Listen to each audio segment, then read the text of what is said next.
Good morning students. तो ये आपकी एक बेसिकली डेमो क्लास होने वाली है इंग्लिश की, जिसमें कि आपको बताया जाएगा कि नाउन पढ़ने का तरीका क्या है। राइट, अब नाउन में बहुत सारे रूल्स फॉलो किए जाते हैं, ठीक है। काउंटेबल, अनकाउंटेबल, नाउन के टाइप्स, काइंड्स, बहुत सारी चीजें आपको ध्यान रखनी पड़ती है नाउन को पढ़ने के लिए। और नाउन क्या है, आपका इंग्लिश का एक बेसिक है। अगर आपका नाउन क्लियर है, इट मींस आप इंग्लिश की और सारी चीजें और पार्ट ऑफ स्पीच को आप इजीली पढ़ पाएंगे, समझ पाएंगे। तो नाउन क्या है, एक बेसिक पार्ट ऑफ स्पीच होता है जो कि आपको सबसे पहले समझना बहुत जरूरी होता है। नाउन पूरा डिटेल में तो हम अपनी क्लास में पढ़ेंगे। आज मैं आपको ये बताने वाली हूँ कि नाउन के टाइप्स कौन कौन से हैं, ठीक है। अब आप सोच रहे होंगे कि नाउन के टाइप्स, नाउन के काइंड्स तो सुना है हमने, लेकिन नाउन के टाइप्स क्या होते हैं, राइट। ठीक है, देखिए आपने बहुत सारी जगह से नाउन पढ़ा है। नाउन के काइंड्स होते हैं, बहुत बार आपने पढ़ा है नाउन के काइंड्स कौन कौन से होते हैं। There are the 5 type of noun, ठीक है। नाउन के काइंड्स 5 तरीके के होते हैं। Proper noun, common noun, collective noun, material noun, abstract noun, right. अभी नाउन को हमें किस तरीके से डिफाइन करना है, ये जो नाउन के काइंड्स है इनका क्या रोल होता है नाउन में, किस तरीके से ये वर्क करते हैं, ठीक है। अब इन शॉर्ट में मैं आपको समझा देती हूँ थोड़ी थोड़ी चीजें, लेकिन आज जो बेसिक हमारा टॉपिक है वो रहने वाला है नाउन के टाइप्स, ठीक है। अब ये नाउन के टाइप्स क्या होते हैं मैं आपको समझाती हूँ। सबसे पहले हमें समझना जरूरी है नाउन के काइंड्स, जो कि हम बहुत पहले से पढ़ते हुए आ रहे हैं। नाउन के काइंड्स, ठीक है। नाउन के काइंड्स कौन कौन से होते हैं, 5 टाइप के हमारे नाउन के काइंड्स होते हैं, ठीक है। अब क्या हो, यहाँ पहला क्या होता है हमारा प्रॉपर नाउन, प्रॉपर नाउन। फिर होता है हमारा कॉमन नाउन, फिर होता है हमारा कलेक्टिव नाउन, देन होता है हमारा मटेरियल नाउन, देन होता है हमारा अब्स्ट्रैक्ट नाउन, ठीक है। अब बहुत सारे तरीके होते हैं इनको समझने के, इनके भी अपने रूल्स होते हैं, ठीक है। इनके भी अपने रूल्स होते हैं, कहाँ कहाँ पे इनको यूज करना है, कहाँ नहीं यूज करना है। शॉर्ट में मैं आपको समझा देती हूँ। Proper noun, proper noun basically क्या होता है, name of a particular, name of a particular, किसी भी पर्टिकुलर का नेम, ठीक है। अब नेम किसी का भी हो सकता है। एग्जाम्पल क्या है, suppose I met Ram today, ठीक है। अब ये ध्यान रखना कि जो राम है यहाँ पे क्या हो गया, राम नाम हो रहा है किसी का, तो ये क्या कहलाएगा आपका प्रॉपर नाउन, ठीक है। अब हमेशा ध्यान रखना, कभी भी आपको एग्जाम पे ऐसे मिलता है लिखा हुआ राम, तो हमेशा ध्यान रखो कि प्रॉपर नाउन है, उसका फर्स्ट जो लेटर होता है, ध्यान रखेंगे हमेशा जो फर्स्ट होता है लेटर, फर्स्ट लेटर अपर, ये क्या होता है, अपर में लिखा जाता है, अपर लेटर होता है। इट मींस अभी आप बहुत बार आपसे एग्जाम में, लास्ट टाइम में सीडीएस के एग्जाम में पूछा गया था कि आपको ऐसे दे दिया, ठीक है, आई मेट राम टुडे, तो बच्चों से पूछा गया कि गलती बताइए, तो सबने सोचा राम तो ठीक ही है, पर यहाँ पे प्रॉपर नाउन की गलती हो रही थी। कैसे, आपने ये चीज हमेशा ध्यान रखनी है कि जो उसका फर्स्ट लेटर होगा प्रॉपर नाउन का, वो हमेशा कैपिटल में होगा, स्मॉल में नहीं, ध्यान रखना। और इतनी छोटी चीजें तो आपको पता ही होंगी पहले भी, कि कोई भी काउंटिंग वर्ड का यूज यहाँ पे नहीं होता, ना ही किसी आर्टिकल का यूज किया जाएगा, ना ही किसी डिटरमिनेंट का यूज किया जाएगा, यहाँ पे ध्यान रखेंगे ये बातें, ठीक है। अब आते हैं हम कॉमन नाउन में। कॉमन नाउन में क्या है, आपको एग्जांपल लेते हैं, common to all, common to all, जो कि सबके लिए कॉमन होता है, ठीक है। इसमें क्या है, हमेशा हम डिटरमिनेंट का यूज करेंगे या फिर आर्टिकल का भी यूज किया जा सकता है, ठीक है। अब एक एग्जांपल के थ्रू आप समझते हैं। कॉमन टू ऑल, सबके लिए ऑल है, मतलब कॉमन टू ऑल, सबके लिए कॉमन है वो। Suppose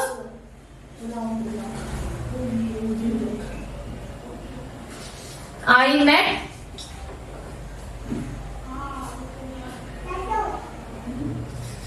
one of my best friends. ठीक है, I met one of my best friend. तो यहाँ पे वन का भी यूज किया गया, आर्टिकल का भी यूज किया गया, of my best friend determinant का भी यूज किया गया। आपको मैंने लास्ट डेमो क्लास में भी समझाया था ये बात कि फ्रेंड क्या है, यहाँ कॉमन टू ऑल है। यहाँ पे इसका क्या हो गया एडजेक्टिव, क्योंकि इसकी क्वालिटी बता रहा है। ये भी क्या हो गया यहाँ पे एडजेक्टिव। ठीक है, फिर उसके बाद क्या हो गया काउंटिंग वर्ड, फिर वर्ब, फिर सब्जेक्ट। तो इस तरीके से हर एक पार्ट ऑफ स्पीच को आपको डिटेल में पढ़ना पड़ेगा, तभी आप इंग्लिश की छोटी से छोटी गलतियों को भी पकड़ पाएंगे। ठीक है, अब आता है हमारा कलेक्टिव नाउन। कलेक्टिव नाउन क्या होता है, इसको दिखा जाता है कलेक्शन। ठीक है, ये क्या दिखाता है कलेक्शन। एग्जाम्पल ले लेते हैं ज्यूरी। ज्यूरी होती है एक कमेटी होती है। ठीक है, तो इस तरीके से अब एग्जाम्पल आपको डिटेल में क्लास में समझाया जाएगा। मटेरियल नाउन, मटेरियल नाउन होता है name of a matter. Name of a matter, matter का क्या हो गया नेम होता है। यहाँ पे किसी भी मैटर का नाम दे दिया। Suppose I have few gold. ठीक है, अब मैटर है, हमेशा ध्यान रखेंगे कि जो मैटर होता है कभी भी काउंटिंग वर्ड उसके साथ नहीं लगता है। जो भी काउंटिंग वर्ड होता है उसके साथ नहीं लगता है। ठीक है, आई हैव फ्यू गोल्ड, तो फ्यू यहाँ नहीं आएगा, फ्यू ठीक है, ये सारी चीजें हो गई। मैनी, मच, मोर, कोई भी चीज जो भी काउंटिंग की हो यहाँ पे यूज नहीं की जाएगी, क्योंकि मटेरियल है। मटेरियल वाटर, आप उसको काउंट कर सकते हैं नहीं। गोल्ड, सिल्वर काउंट कर सकते हैं नहीं, क्योंकि मैटर होता है, इनको हम काउंट ही नहीं कर सकते हैं। Next is abstract noun. Abstract noun इसको आप सिंपल लैंग्वेज में समझेंगे, क्या होता है फील ओनली। फील ओनली, जिसको हम सिर्फ फील कर सकते हैं। एग्जाम्पल के थ्रू समझेंगे, जैसे फ्रेंडशिप, ओके, मैनेजमेंट, नॉलेज। ठीक है, तो इस तरीके से ये सारी चीजें क्या होती हैं नाउन के काइंड्स होती है। अब आते हैं अपने वापस टॉपिक पे, नाउन के टाइप्स कौन कौन से होते हैं, जो कि हमारा मेन इंपॉर्टेंट टॉपिक है। अब ये सारी चीजें आपको डिटेल में और भी ज्यादा क्लास में समझाई जाएंगी। आपको बेसिकली ये क्लास करने का एक मेन फोकस यही है कि आपको समझाया जाए कि सिर्फ नाउन के काइंड्स ही नहीं होते हैं, नाउन के टाइप्स भी होते हैं, जो कि आपको पूरी इंग्लिश में हेल्प करेंगे समझने में। अब आते हैं हमारे नाउन टाइप। नाउन टाइप्स, ठीक है, नाउन के टाइप्स कौन कौन से होते हैं। तो there is two types of noun. First is countable noun. Countable noun. Second is uncountable noun.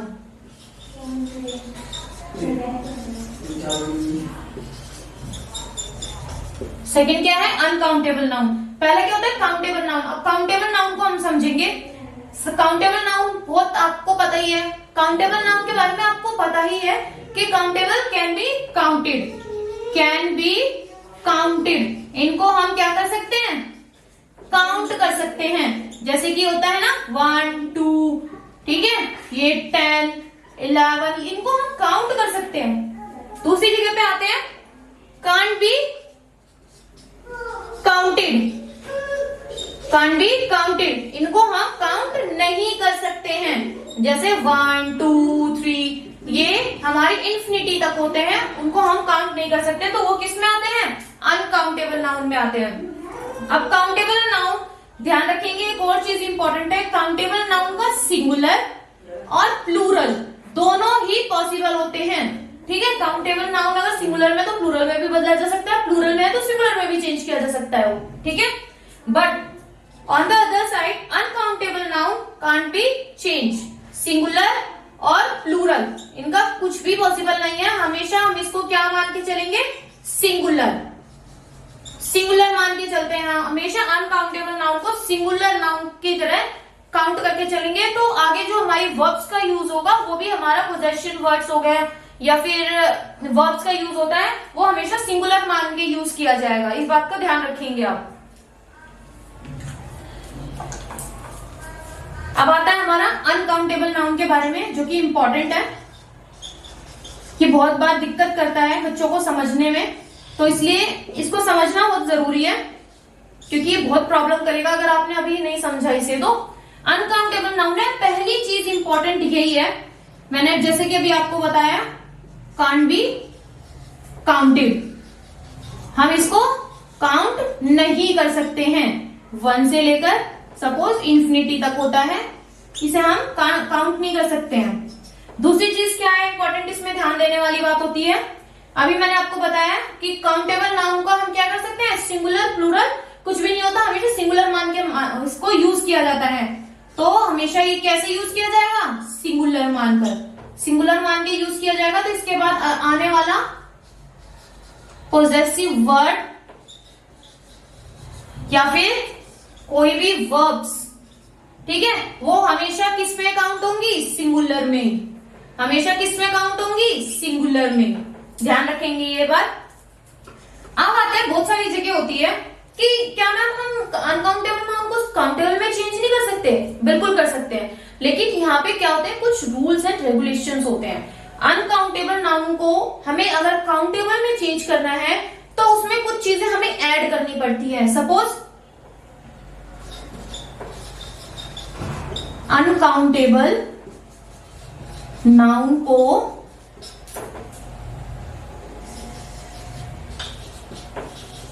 Countable noun में बदला जा सकता है कुछ चीजों का यूज करके। कैसे, a piece of, a bar of,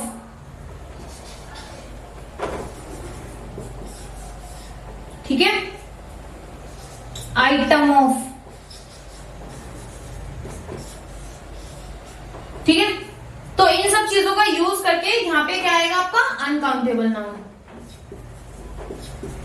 तो ये क्या हो गया, आपका काउंटेबल नाउन में चेंज हो जाएगा। एग्जाम्पल के थ्रू समझते हैं, एक और ले लें, अ टाइप ऑफ,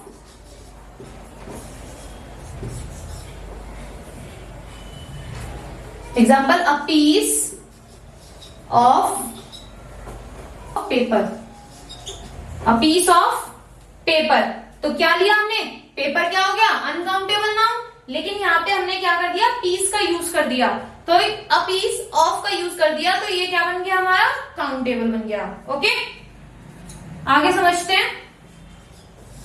अगर कभी भी अनकाउंटेबल नाउन को काउंटेबल में बदला जाए तो हमेशा हमें आइटम का और वर्ब का ध्यान रखना पड़ता है। अगर अनकाउंटेबल नाउन हमारा आइटम की तरह वो यूज हो रहा है, अगर अनकाउंटेबल नाउन आपका एक आइटम की तरह यूज हो रहा है, तो वहां पे आने वाला वर्ब या फिर पोजेशन वर्ब हमेशा प्लूरल का यूज किया जाएगा। Otherwise on the other hand, अगर अनकाउंटेबल नाउन को हमें एक वर्ब की तरह यूज करना पड़ रहा है, तो उस जगह पे पोजेशन वर्ब या फिर वर्ब क्या होती है हमारी, सिंगुलर की तरह यूज की जाएगी। ओके, एक एग्जाम्पल के थ्रू समझते हैं हम, ध्यान रखेंगे। जो अनकाउंटेबल नाउन होता है उसको हम एक वर्ब की तरह भी यूज कर सकते हैं। ऑन द अदर हैंड, जो दूसरी तरफ होता है अनकाउंटेबल नाउन को हम एक आइटम की तरह भी यूज कर सकते हैं। ठीक है, एक एग्जाम्पल के थ्रू समझाती हूं मैं आपको। जैसे bread and butter, bread and butter is और आर माई फेवरेट डिश। ठीक है, तो बताइए यहां पे गलती क्या है, कैसे यूज किया जाएगा।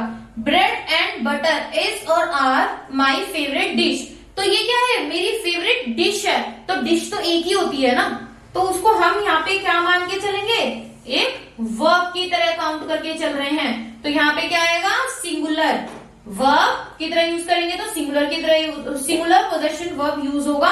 तो इसका करेक्ट आंसर क्या होगा, bread and butter is my favourite dish. ठीक है, ये होगा इसका correct sentence.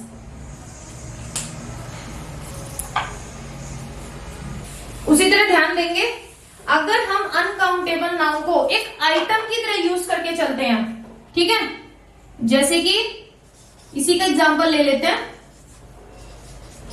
Bread and butter was, या फिर वर, बहुत कॉमन और बहुत रेगुलर यूज होने वाले सेंटेंसेस हम ले रहे हैं ताकि सबको समझ में आ सके। ब्रेड एंड बटर वॉज और वर बॉट बाय मी। ठीक है, तो ब्रेड और बटर यहाँ पे क्या किया गया, वर्ब की यहाँ पे एक आइटम की तरह यूज किया जा रहा है, इसको आइटम वाइज की तरह यूज किया जा रहा है। जब आइटम की तरह यूज किया जाएगा तो ब्रेड और बटर बहुत दो चीजें हो गई ना, तो यहाँ पे क्या आएगा, प्लूरल यूज होगा वर्ब। तो इसका करेक्ट आंसर क्या होगा, bread and butter were bought by me. ठीक है, ये ध्यान रखेंगे। अब दोनों एग्जाम्पल अगर समझा जाए, जैसे फेक एंड ओरिजिनल, गोल्ड, या फिर हम ले सकते हैं फेक एंड ओरिजिनल गोल्ड, या फिर गोल्ड्स is और are easily identified। ठीक है, देखिए ध्यान दीजिए, फेक एंड ओरिजिनल गोल्ड या फिर गोल्ड। ठीक है, अगर मैंने यहाँ पे ध्यान देंगे, मैंने अभी आपको थोड़ी देर पहले बताया नाउन के काइंड में कि जो मटेरियल नाउन होता है, यहाँ पे क्या है, गोल्ड क्या है, मटेरियल नाउन। तो मटेरियल नाउन को हम कभी काउंट नहीं कर सकते हैं। ठीक है, अगर यहाँ पे आप काउंट नहीं कर सकते हैं, कोई भी नंबरिंग वर्ड, काउंटिंग वर्ड नहीं होता है, तो वो कैसे यूज किया जाएगा, सिंगुलर की तरह यूज किया जाएगा। एक तो ये तरीका हो गया। ठीक है, अगर यहाँ पे हम क्या कर रहे हैं, वर्ब की तरह भी यूज कर रहे हैं, ध्यान देंगे, फेक एंड ओरिजिनल हम क्या है, वर्ब की तरह यूज कर रहे हैं, तो भी सिंगुलर आएगा। अगर हम दूसरे काइंड की तरह सोचा जाए, तो गोल्ड क्या है, हमारा एक मटेरियल नाउन है, तो काउंटिंग वर्ड पे यूज होगा ही नहीं, इसीलिए हमेशा इसको सिंगुलर मान के काम किया जाएगा। तो यहाँ पे क्या होगा, गोल्ड, गोल्ड नहीं होगा, फेक एंड ओरिजिनल गोल्ड। अब क्या हो गया, इज और आर इजिली आइडेंटिफाइड, तो इज लगेगा या आर लगेगा, fake and original gold, gold are easily identified, क्योंकि ये क्या हो गया, आपका एक आइटम की तरह यूज हो रहा है।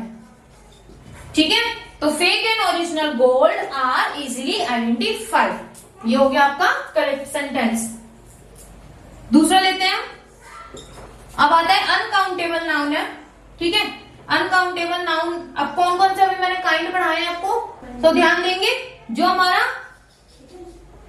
कॉमन नाउन होता है वो क्या होता है, हमारा काउंटेबल होता है, काउंटेबल नाउन में काउंट होगा। उसी तरीके से जो भी हमारे प्रॉपर नाउन होते हैं, जो भी हमारा मटेरियल नाउन होता है, और लास्ट इज अब्स्ट्रैक्ट नाउन, ये हमारे किस में काउंट होते हैं, अनकाउंटेबल नाउन में काउंट होंगे ये। ठीक है, अब बचा हमारे पास कलेक्टिव नाउन। कलेक्टिव नाउन ये क्या होता है, हमारा दोनों तरीके से यूज किया जाता है, ये एक काउंटेबल नाउन भी है और ये एक अनकाउंटेबल नाउन की तरह भी यूज किया जाता है। अगर कलेक्टिव नाउन को अनकाउंटेबल नाउन की तरह यूज किया जाएगा तो नीड टू एक्सप्लेन, इसको एक्सप्लेन करने की जरूरत पड़ती है हमें। अगर उसको काउंटेबल की तरह यूज किया जा रहा है तो नो नीड टू एक्सप्लेन, इसको एक्सप्लेन करने की जरूरत पड़ेगी ही नहीं क्योंकि वो काउंटेबल है। ठीक है, अब क्या आता है, अगर ये इसको किया जा रहा है, एक्सप्लेन करने की जरूरत पड़ रही है, तो किस तरीके से इसको एक्सप्लेन करेंगे? हम क्या करेंगे यहाँ पे, कलेक्टिव नाउन प्लस यहाँ पे ऑफ का यूज किया जाएगा प्लस प्लूरल नाउन का यूज किया जाएगा। ठीक है, इस तरीके से आप क्या कर सकते हैं, इसको एक्सप्लेन कर सकते हैं। अब ध्यान देंगे, एग्जाम में बहुत बार आपसे पूछा गया है जो मनी होता है वो हमारा काउंटेबल होता है कि नहीं, उसी जगह पे नोट्स, उसी जगह पे रुपी, उसी जगह पे कॉइन्स।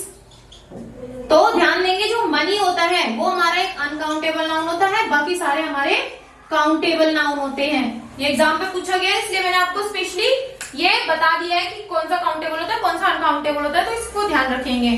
ठीक है, तो आज के लिए बस इतना ही।